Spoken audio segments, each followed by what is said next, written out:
Tony Capaccio, Bloomberg Pentagon national security reporter, who has his hands on the report. This is, what, 80-something pages long? 84 pages, yeah. Yeah.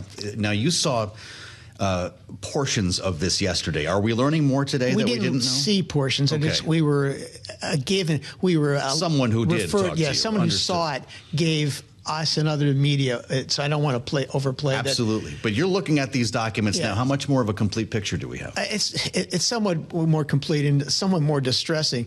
So it's 84 pages, but not every page is laced with gold. For the viewers here, they want to look at page 25, page 14, basically. Those are the kind of the meat. On page 25, it says the Secretary's communication of non-public DoD information created additional risks to U.S. forces and missions. And the killer quote is in that page. But bottom line is, this showed that the Secretary of War or Defense, whatever you want to call it, was cavalier in his use of this information. This is clearly classified, battle of war, a time on target, F-18s hitting XYZ timeframes. And he sent this stuff out on signal 2 to 4 hours before the operations began. That was new to me. It's just a very cavalier notion. And then in his very cocky letter to the IG, basically thumbing his nose, saying no classified information was sent. Right. March 25th, he said the same thing. I didn't text war plans to the media. Well, this report, sir, shows that he was not telling the truth. But it also indicated he had the authority to declassify. Yeah, he had the authority to declassify. So how do we rationalize these two findings? The IG thought they were silent on the issue whether he should have declassified or could declassify. Okay. Excuse me. They acknowledged that he was a declassifying authority, but they didn't get into that issue.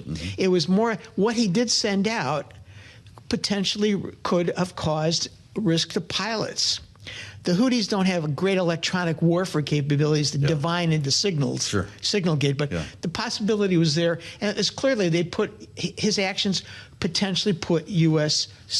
airmen at risk. Well, and of course, the reason why we know about this is because a journalist was inadvertently added by Michael Waltz, the former national security advisor. To what extent, then, is Pete Hegseth implicated? Because the chain was already there, right? And there were two different chains. We should be clear about this.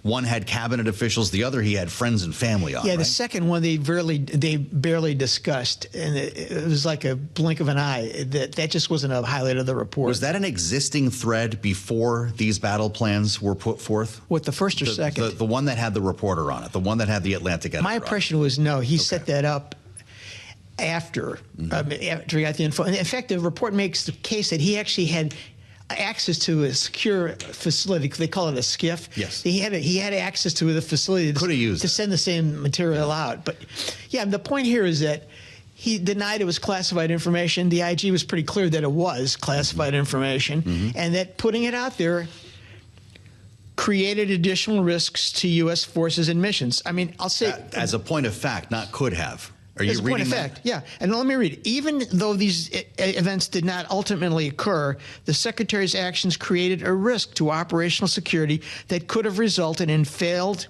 U.S. mission objectives and potential harm to U.S. pilots. He's reading directly from the IG report. Yeah, that's on page 25. So I'll read directly from the statement from Senator Roger Wicker, chairman of the Senate Armed Services Committee. Quote, "It is clear from the reports that the Secretary acted within his authority to communicate the information in question to other cabinet-level officials."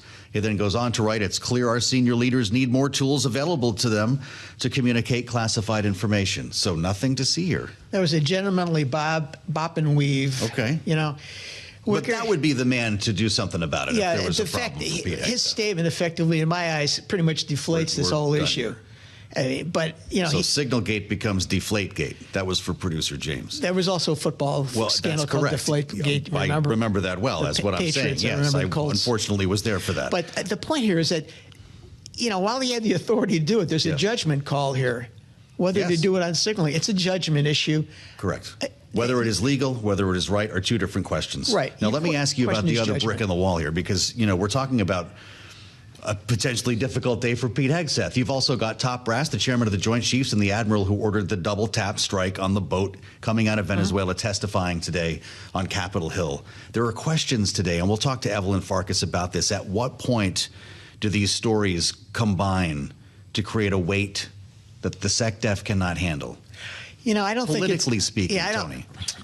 I don't think the wake is going to be that big based on this report. How about what's happening on the Hill today? It depends on whether the Republicans come out and show some outrage. It can't be all Democrats predictably saying the guy should go. And I don't see the wake. I don't see the wake over the water coming over the ship's side. Yeah. I see it maybe pounding against it, but still rocking, but not capsizing. Just a quick note where I started here.